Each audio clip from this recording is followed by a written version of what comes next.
heart, in your chest. So it is inside the body. And we all believe in the Sahih Hadith or not? Yes or no? Yes. Whether it goes into our head or not, but if it is Sahih Hadith and said by Rasulullah, we say Sami'na wa ata'na. And the Hadith says, Inna shaitana yajri min bani Adam majra dam. That the shaitan is moving inside the veins of the human body, children of Adam, the way the blood moves in the vein. And this is Hadith which clearly says the shaitan can go inside our blood. So we take the words of Rasulullah. Whether it is accepted in the aql or not, that's a different thing. But as Muslims we say, Sami'na wa ata'na. So these two hadith. Another hadith of Rasulullah in Sunan Abu Dawud, a woman came and she said, Ya Rasulullah, I have a constant bleeding problem. My bleeding is not stopping.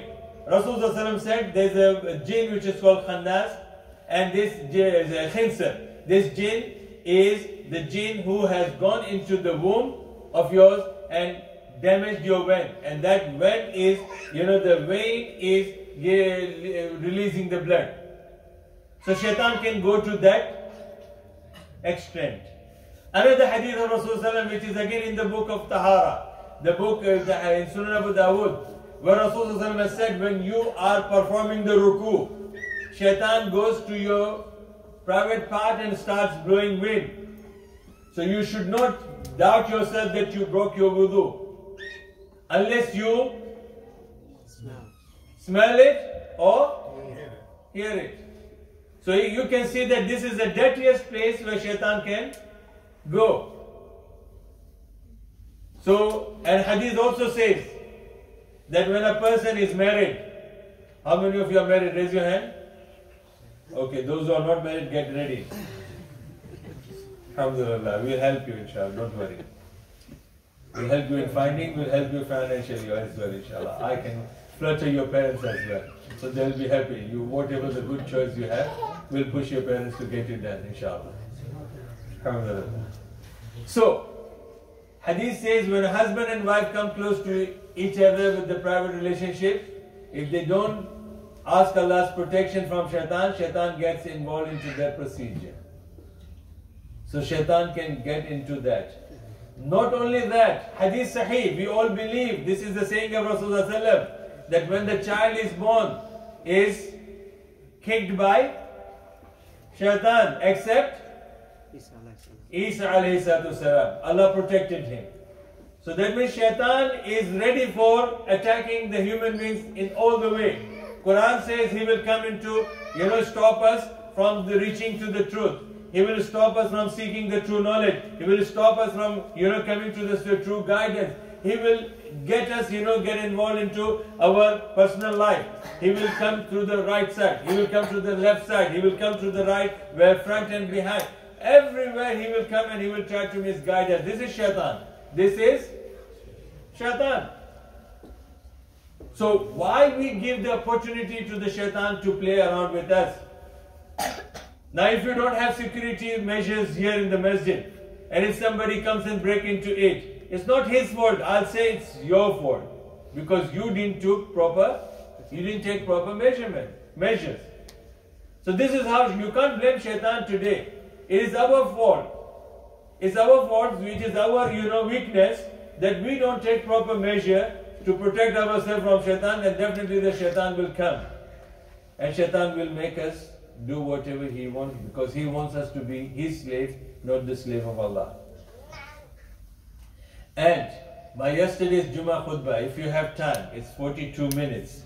Okay, if you have time, if you have got, mashallah, strong heart, listen to my yesterday's khutbah, where I have given the choice to you.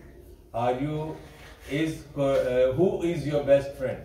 Who is your best friend? Quran or shaitan? Listen to that and you will get the answer that if you don't have Quran as your best friend, then automatically shaitan is your best friend.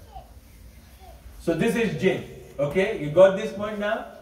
Now jinn can attack you, jinn can possess you in two different ways. Jinn can be working for another jinn and shayateen and magicians, working as the slaves to them, and they can use that jinn to harm you. And this is done by, the jinn, from the time of Sulaiman, there were good jinn and there were bad jinn. So, jinn can be used for that purpose. Then jinn can come and attack you, jinn can move your things, jinn can make you do so many things, and jinn can even play around your body, jinn can even, physically abuse you. Jinn can even kill you. Jinn can wrestle with you. UFC and KFC. Which is the fight? Both are fight. You are fighting with the food in KFC and you are fighting with the man in the UFC. So both are fight. But this is how the jinn can do with you. So jinn can do all these things, and the jinn can also get in love with you. A female or male, or maybe G-A-Y, if that kind of a jinn, then the jinn can fall in love with you and can create problems for you. Jinn can create hatred if you are married, and jinn is a female jinn who has fallen in love with you, then your problem with your wife will be bad. If the jinn has possessed your wife, and if that jinn is male jinn, then this male jinn can create problems for you and your husband. So this is how the jinn can do all these things. And the treatment is only one. The teaching of Rasul Sallallahu Alaihi Wasallam. And though I am a martial artist, but I never use force when I am dealing with these cases. Never. Unless these guys are showing their muscles to me, then I have to show them that this is the way I can control your muscles. But otherwise, there is no physical thing, because Rasul Sallallahu Alaihi Wasallam did not use physical. If he is Rahmatul Lil Alameen, so he is Rahmatul Lil Alameen for the humans, yes? So he is also Rahmatul Lil Alameen for jinn. So that's the same policy you have to use, that no torturing of the jinn, whatsoever the jinn can be. Unless the jinn is aggressive, fighting and that, then we can control. But otherwise, the best thing is, Ud'u ila sabili rabbika bil hikmati wal maw'izati. This is the best way, even the jinn. And alhamdulillah, since 1995 till today, all my cases, 90% of my cases are with da'wah. MashaAllah, Allah has helped them to accept Islam and they left. And they didn't come back after that. So da'wah work. Yes, if the jinn wants to fight with me, I'll say, okay, we have a KFC and UFC. Let's have it. The jinn won't try with me, inshallah. No, they won't try, inshallah. So, this is, the best treatment is this, what I said to you. The jinn can kill, and there are evidences that the jinn can even, change your mind even in the salah, the best place. And this is what the Sahaba complained. Sahaba complained that, Ya Rasulullah, when we are praying, we sometimes, we don't know which rak'ah are we praying. And this is because of the shaitan. And Prophet ﷺ, what did he say? 3 times. This is for shaitan. And Rasul ﷺ, he himself saw in the namaz while he was praying, shaitan was coming with the fire. And Rasul ﷺ was trying to chase him. So this is the greatest man of the earth. And this is the best place of the earth. And shaitan can do that thing. So shaitan can do that thing to us as well. So this is all possibilities. But alhamdulillah, as I said, that when we have sincere iman with us, then shaitan will, subhanallah, will never overpower you. Inshallah, you will be victorious and he will be defeated. Alhamdulillah. This is one thing. Now, speaking about the black magic, subhanallah, as far as the knowledge is concerned, I have studied all the different ways of, how the people do black magic. Not because I wanted to learn practicing it, no. But I wanted to know, when you are in the fight, you should know the skills of your opponents, yes or no? So alhamdulillah, for that reason, when I came to this field, I had to know that what are the, the negative people who are using the negative skills against the Sharia treatment, with the spiritual things, with the Ruqiyya. So, black magic can be done easily.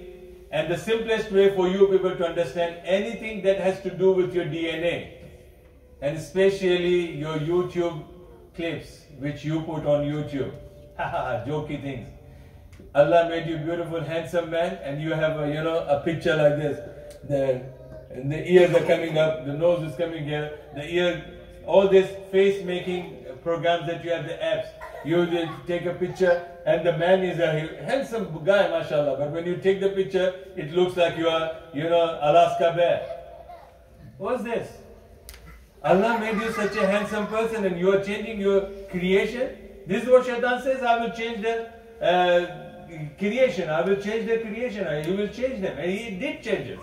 We don't know how, a Muslim should look like. We lost our identity. This is because of the Shaitan. And this is used by the magicians.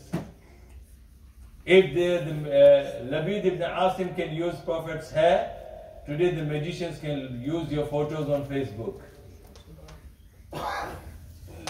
And you have Instagram, that those photos and pictures and those funny things that you have on Instagram can be used against you. So be careful. These are the rooms that you are giving for the magicians to use that. Not only that, even somebody looks at your picture and he or she likes it and she doesn't say MashaAllah, automatically you are affected with the evil eye. So why you people are harming yourself? And then you are opening the shops for the Raqis, Doji Raqis. You are going to him and the Raqi will say that you don't have any problem, but Raqi wants his business. So he will make it do it. I know people, subhanAllah, in Luton.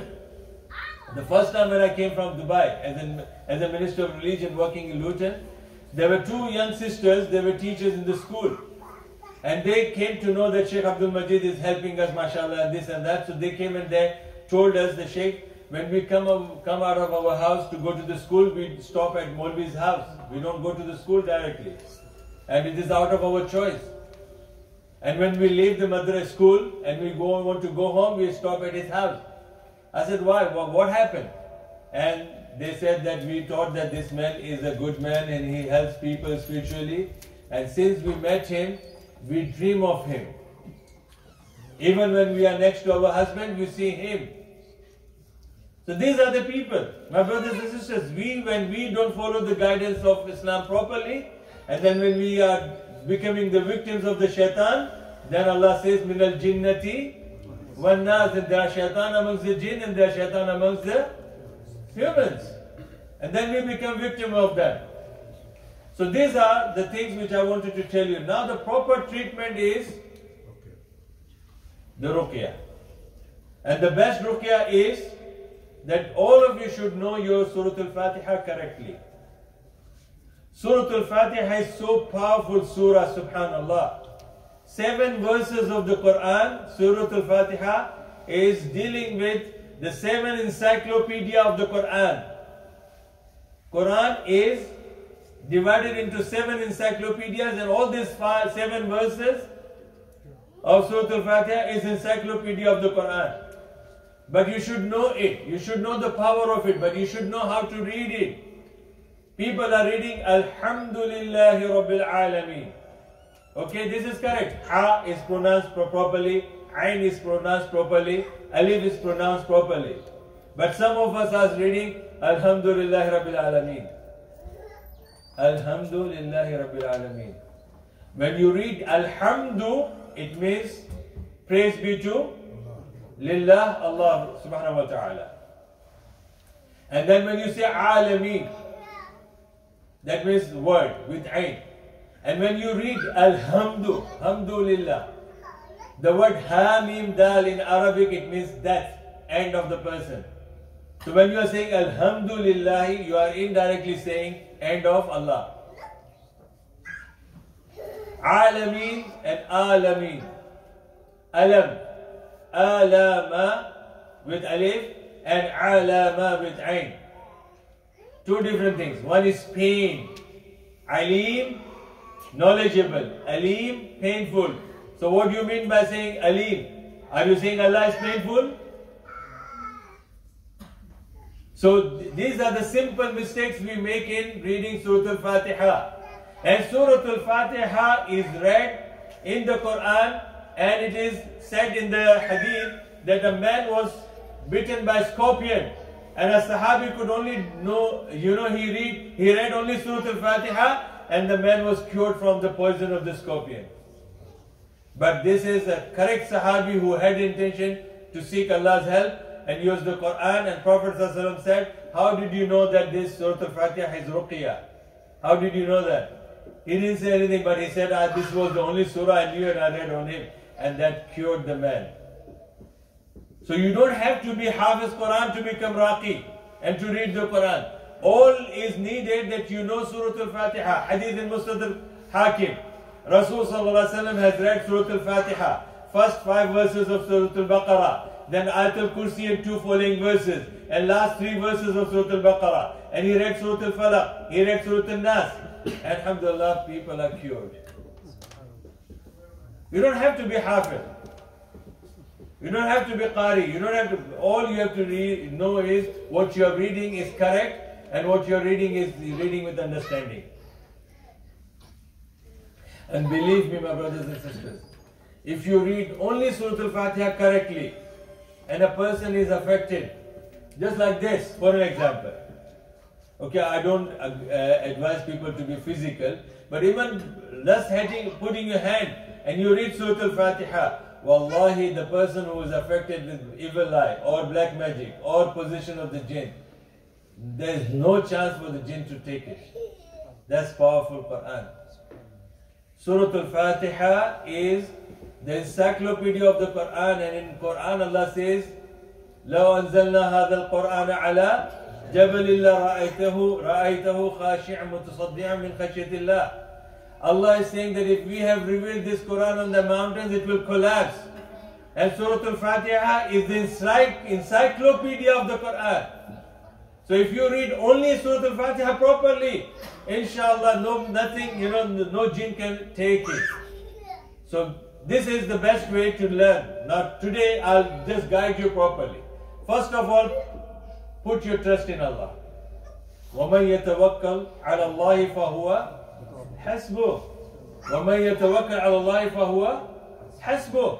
In Surah Al-Talaq, Allah is saying that وَمَنْ يَتَّقِ اللَّهَ يَجْعَلْ لَهُ مَخْرَجًا وَيَرْزُقُهُ مِنْ حَيْثُ لَا يَحْتَسِبُ وَمَنْ يَتَوَكَّلْ عَلَى اللَّهِ فَهُوَ حَسْبُهُ. So if you put your trust in Allah, Allah is sufficient. So first put your trust in Allah. Don't think you are a martial artist, you can knock down all the jinn. No. Your martial art will not help you when another martial artist will come in the form of a jinn, undefeated, 40 records. You are gone, Abdul Majid. You might be having 2 records undefeated. He is 40 records. Gone. So never think like that. If Allah wants to help you, Allah will help you. Put your trust in Allah. And sincere Iman. That means you should believe that only Allah can help you. Only Allah can help you. And pray for this person that may Allah help him through you, so that Allah will help you and you can help him. So sincere Iman is also needed there. And the third thing is proper procedure. Don't deal with the man by, giving him the stories that you will do this, giving him the hope, oh, inshallah, chamatkar ho jayega, hey, I can do this overnight and this and that. No, don't ever say that. People are saying, Sheikh Sahab, I have a ruqya spiritual problem. Can you please tell me if I come to you, you will cure me? I said, come on man, I'm already ill. I'm asking Allah to cure me. How can I give you the guarantee I can cure you? You all are marid, yes or no? Yeah. If Ibrahim is saying that وَإِذَا مَرِضْتُ فَهُوَ يَشْفِينِ, when I get ill, if Ibrahim is saying, Ibrahim al-Islam Khalilullah, if he is saying I'm ill, I turn to Allah for the help and Allah cures me. So I always tell them on the phone, I cannot give you the guarantee. The cure is in Allah's hands. So this is, people give false hope. I can do this for you, I can do this for you, you will be cured, your business will run like this, mashallah, you will be, the richest man of the world. Come on, man. If that could be possible through you, you could have become the richest man. You are struggling for us even to one meal a day. And you are saying, I can change that? You can't. In Bombay, there is a shrine in the sea.